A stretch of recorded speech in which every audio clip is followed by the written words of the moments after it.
Somewhere along the way, I finally began experimenting with putting my real story out there, writing personal essays, both about my career change and about myself, like more personal stuff, like the fact that I'm neurodivergent. And I started publishing them under my own name. I was terrified that if I started doing this, I would lose all my existing clients and get nothing in return.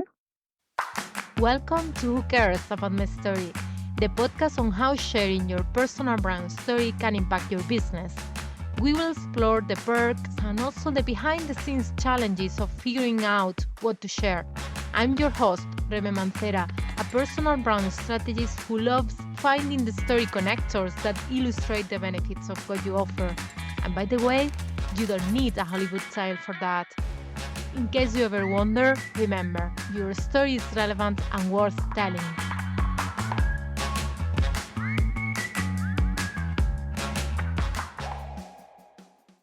Welcome, Laura. I am super excited to have you in this episode of Who Cares About My Story. Thank you for accepting this invitation. Thank you for inviting me. It's great to be here. So please tell us who you are and what you do. Yes, so I'm a freelance writer and strategist. I mostly write long form content like blog posts, white papers, case studies, and some LinkedIn posts. And I also offer content audit and strategy services. Mostly, I work with B2B software as a service businesses, but I do have a soft spot for health and wellness and topics like neurodivergence. Nice. So, how did you get here? What's your story in getting involved into what you do now? So, my story starts a long time ago with little Laura. Little Laura loved to write from a very early age. I think I actually learned to write before I even went to school around 5 or 6. By the time I was 8, I already had a diary. And I also loved to write notes to my mom, like to tell her things. Not because speaking to her wasn't accessible, like sometimes she was just in the other room, but I would prefer to write because I felt like that was a better way to express my thoughts. Mm. Then as a teenager, I started writing fan fiction. I had the chance to grow up in the time when Harry Potter was just coming out. So I was deep in the fandom in those years. And fan fiction was a world of its own. Mm-hmm. So we would think, it's normal that I became a writer. It just goes from there. That's not true, sadly. It wasn't that easy because I also grew up in post-communist Romania in the 90s and 2000s. And in those years, as a kid, you pretty much heard one message. If you are a smart kid who is to do well in life, like have a good career, earn good money, you have to study mathematics or other exact sciences like biology, physics, all that, and become an engineer, a doctor, or maybe a lawyer. That was it. If you were a boy, you also had police and army as an option. Everything else, like writing, literature, languages, social studies, was pretty much a guarantee of a life of financial struggles. Now, maybe it was true in the pre-internet years or like the early internet years when we still didn't know what jobs would come out of it in a country that was still trying to figure itself out. And I was also too young to like form an opinion about socioeconomic things. So I accepted this narrative. And as a little nerd that I studied mathematics and then IT, and then I became a computer engineer. And I didn't stop there. I continued. I got a PhD in the same field, in cybersecurity more specifically, and I worked in academia for 9, almost 10 years. And I really loved what I did. I'm not going to say I didn't. I loved the research. I loved working with students, explaining all these complicated topics, making them easy, seeing the light bulb moment on their faces. I loved all that. And then I also encountered the other fun part of this environment, which was writing. Because as a researcher, academic researcher, you have to write and publish papers to showcase your work. Unfortunately, despite this, as time went on, it became clear that that was a less than ideal environment for me. I'm not going to go in all the details. Part of it is probably something that only people from Romania or other post-socialist, post-communist countries would understand. There was also some harassment involved. And for many years, I did my best to hold on. Like, I had this idea that if I give up just because of a disagreement or some harassment, I am weak, I'm a loser. So I didn't want to give up right away. But I think deep down, I slowly became aware that I had no future there, so I started looking elsewhere. And in that search, I started working with a startup that, despite my engineering degree, it was an IT startup, and despite my engineering degree, they seemed very interested in my writing skills. Up until that point, after all those years in academia, I had published a good deal of peer-reviewed scientific papers. So they asked me to do white papers and then blog posts and then web copy. It was an almost imperceptible transition. And I'm going to be honest, I think at first I didn't really know much about what I was doing, because if you've seen even just a glimpse of academic versus web writing, they are completely different worlds, completely different styles. Then with web writing, you have SEO and all the other things you have to learn, and marketing and all of that. So it was a slow but quite significant transition.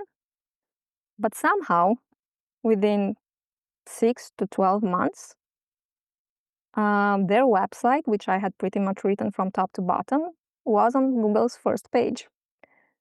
So that was quite the achievement. And from there, I started doing smaller projects with other companies, pretty much freelancing part-time while I was still working at university, until in 2020, I think. Yes, it was already during the pandemic. I decided enough was enough, and I quit my job in academia and began freelancing full-time. And this was a very interesting moment because I suddenly had to market myself. While I was freelancing part-time, this part was not as big. It wasn't really an issue. I had a monthly salary from the university, so I didn't really care how many projects I had. So I just took, what came to me through referrals or through platforms like Fiverr. It was very random. But I didn't do any pitching. I didn't do any marketing. I think I didn't even have a website at that point. Once I went full-time into freelancing, that had to change. And I had to figure out a way to create a brand out of everything that was, my story. And that was not easy, Do I say I'm a computer engineer? And if yes, do I lead with that, or do I put it as a fun fact? Is it better to lead with my portfolio and say I'm a writer? But how do I do that when my degree says I'm an engineer? So there was a lot of back and forth in my head, and a lot of self-doubt. And unfortunately, I think it led to some mistakes that brought me to work with less than ideal clients. No, I just had a pretty confusing message. Like the mistake was in a way on both sides, because I wasn't marketing myself properly. So people were coming to me unsure. The wrong people were coming to me. I was going towards the wrong people. Like it was a mess. Then I started writing on LinkedIn, and again, I had no idea what I was doing. And again, I was pretty unsure in how to use my backstory. So I just listened to experts and started writing, generic advice for my ideal client, whoever that was, because I wasn't very clear on that at that moment. And the generic stuff, as you would expect, got me a couple of likes, which were mostly from close friends who were pretty much pity liking my posts. And And then somewhere along the way, I finally began experimenting with putting my real story out there, writing personal essays, both about my career change and about myself, like more personal stuff, like the fact that I'm neurodivergent. And I started publishing them under my own name because previously I had published some stuff, but under a pseudonym. Mhm. Um, I was terrified that if I started doing this, I would lose all my existing clients and get nothing in return, especially once I started posting that I'm neurodivergent. Um, that did not happen, surprisingly. Um, and soon after that, I also started sort of being more myself. On LinkedIn, I gave up the generic advice, which obviously wasn't working. I started posting, jokes, sarcastic remarks about marketing and the copywriting industry, criticizing toxic trends, and occasionally also genuine writing advice. Um, like I said, despite the fear, that once I start writing this, once I start sharing that I'm neurodivergent, once I start posting these jokes that are basically mostly sarcasm about what's happening in the industry, that clients would be like, well, do you even want to work with her if she makes jokes about these things? And it turned out that they do, and many people agreed with me. And I started getting more followers, which are really a vanity metric because most of them were writers like myself. Um, so not necessarily the people who would become clients, but then I also started getting more clients and so on. It was not an easy shift, for sure. There were a lot of doubts about how to frame my story, how to turn it into a brand. But I think I'm finally at a point where I'm comfortable with what I share. Like, yes, I'm a computer engineer by degree, but yes, I switched careers and now I'm a writer and strategist with a solid portfolio to prove my skills. Um, yes, I'm neurodivergent, which I honestly believe it kind of helped me in the transition, in the way that I can focus on things, and it makes me a better professional. So uh, yes to that as well. The career change, I think, is also very helpful, and the two very different careers, like I can merge the academic in me with the teacher and the writer, and it gives me this unique middle style voice, and voice that can help me create unique content. Amazing. Thank you for sharing this journey from one side of writing to the other side, totally different, and all the different styles that you are able to do. Because since academia is totally one style, but then writing for others, for the website or the blogs, and then what you do for yourself in your own writing, like this sarcasm and this type of content is like so many so different between them. So yeah, that's really interesting. So how has been your experience telling your story? So how has telling your story impacted your business? Um, I would say it 100% made it better. Um, Looking back, I can't believe I was afraid all those years to share it. Um, I'm not gonna say it's picture perfect, like you share your story and instantly all the clients start flooding in your way and you never have a slow period and they're always fully booked. That's not the case. I like to be very real. I advocate for ethical marketing and I do it for myself. Like there are still slow periods. Sometimes, um, now sometimes I still wonder where the field will go and where my career will go with ChatGPT around.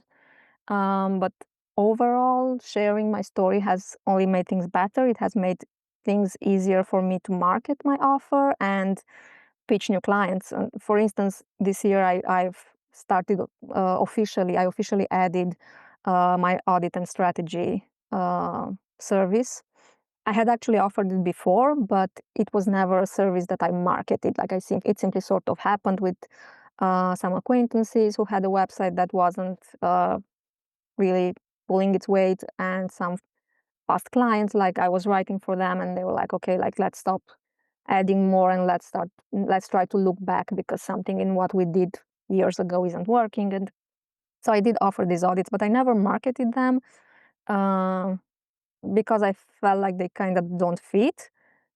And now, for instance, putting all of my background story into play, I can say they actually fit very well with my background and with my engineering background, because an audit isn't just like you don't just look at the text, you also look at technical stuff. You have to have strong analytic capabilities, which I do, and I think my background proves it. I can spot patterns. I know my way around all sorts of software, and I'm also a writer, so I find these issues on the side really quickly. So yeah, this is part of the impact of sharing my story.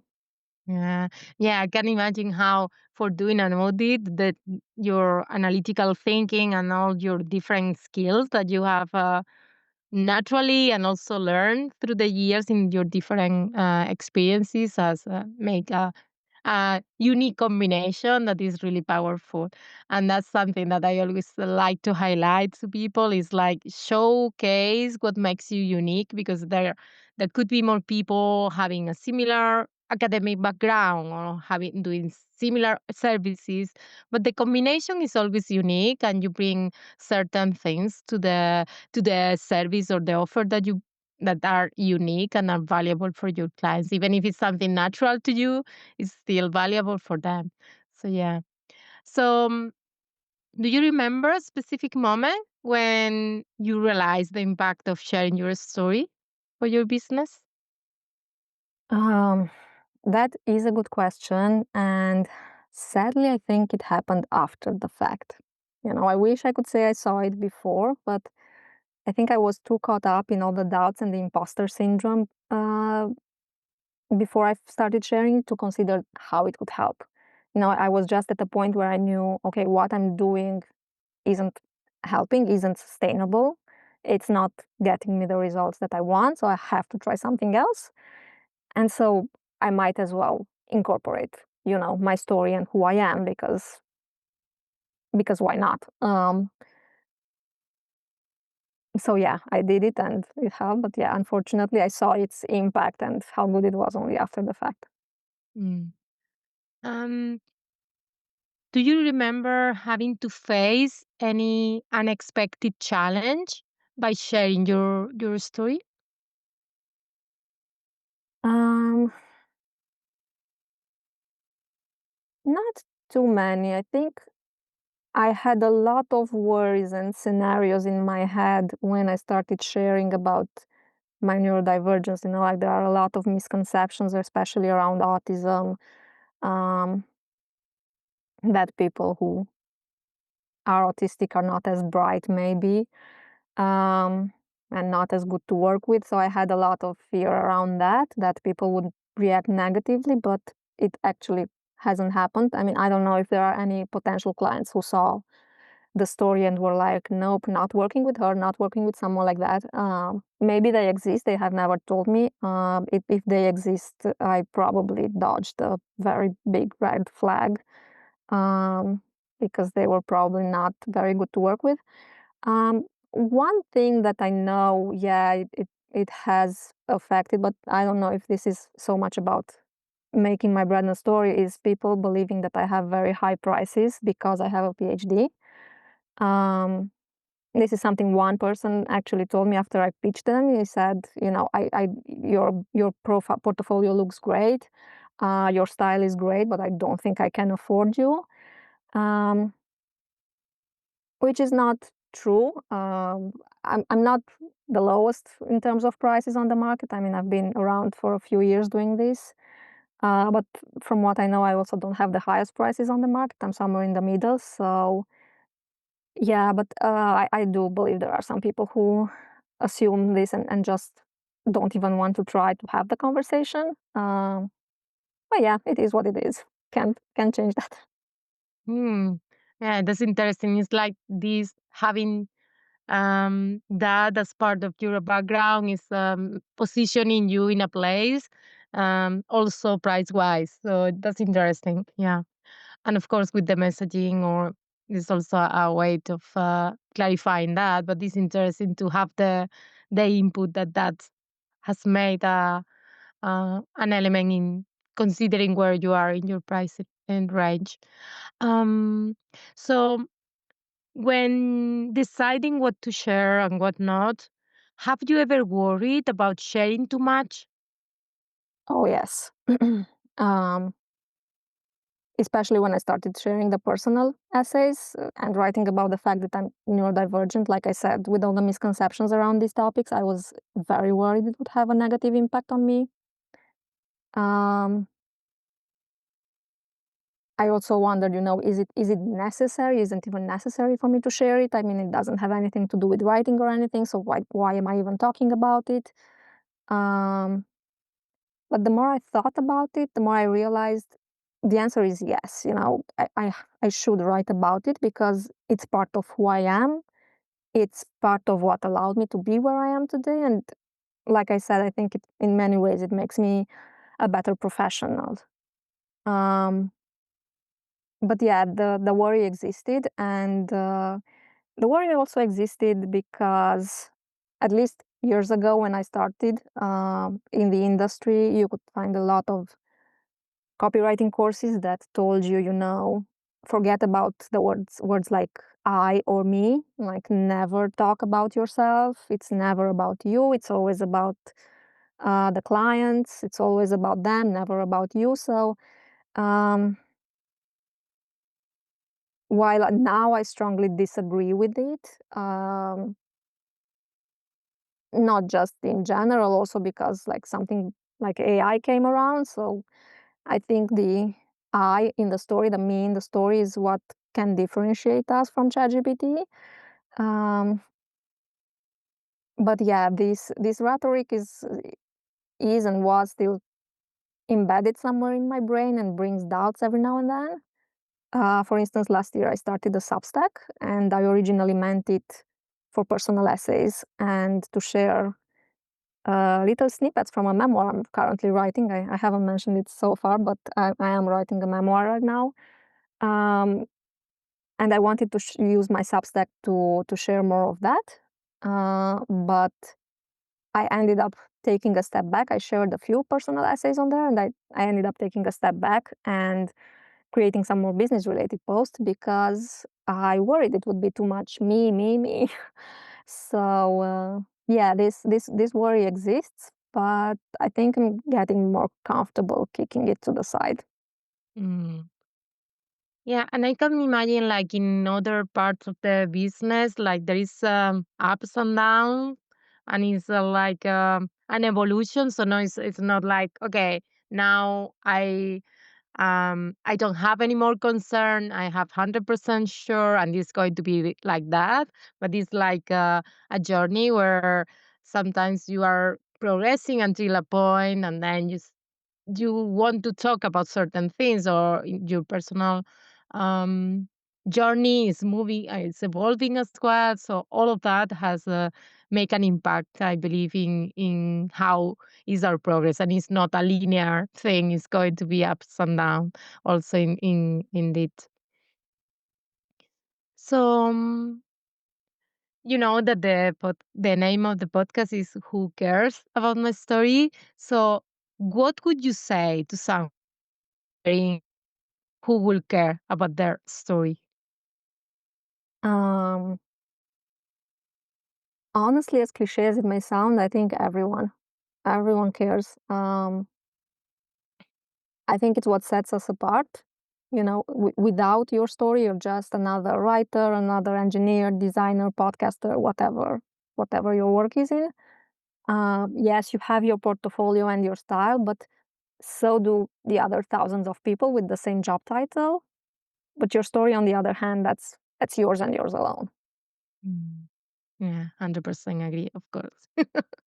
um, yeah, I feel like it's so important to understand that our story can inspire others and can be that even as you said, like this providing this context about who we are as a person and what is important to us, why we decide to work around a certain work, around helping a certain group of people. So all of that is bringing a lot of like information and nuance about who we are, and that's going to help deciding who I want to work with, right?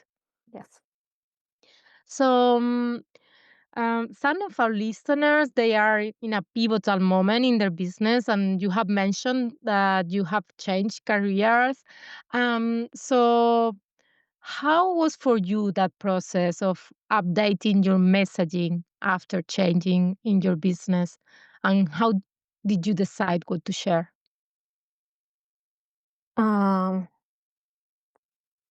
well, like I already said, it was a very slow process. Um,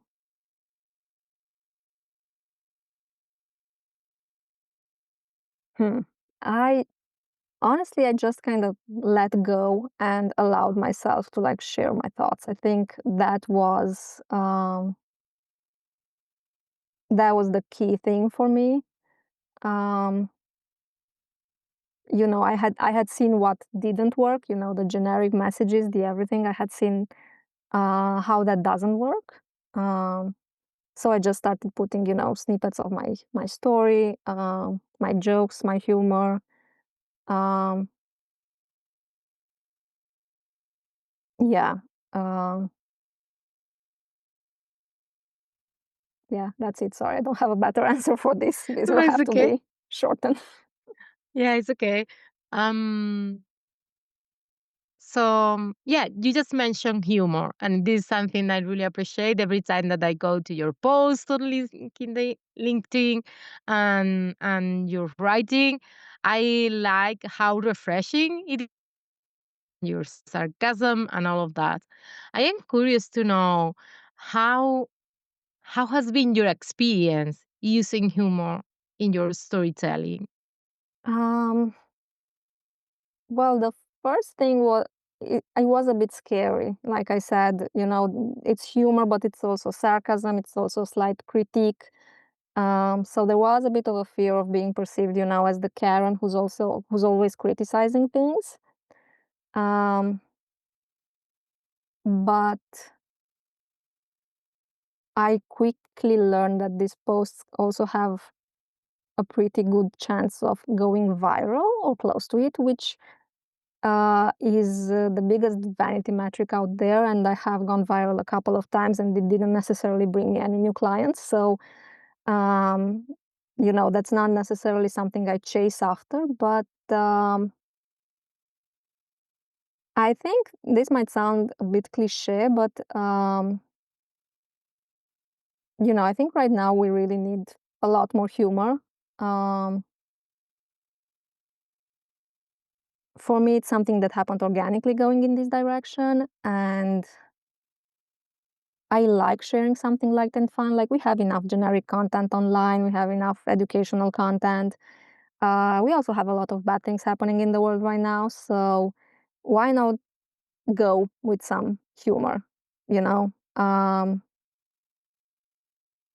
if I come online one morning and I see that my little sarcasm about this toxic trend made 100 people laugh, it's a win. I call it a win. Yeah. Even if my inbox isn't full with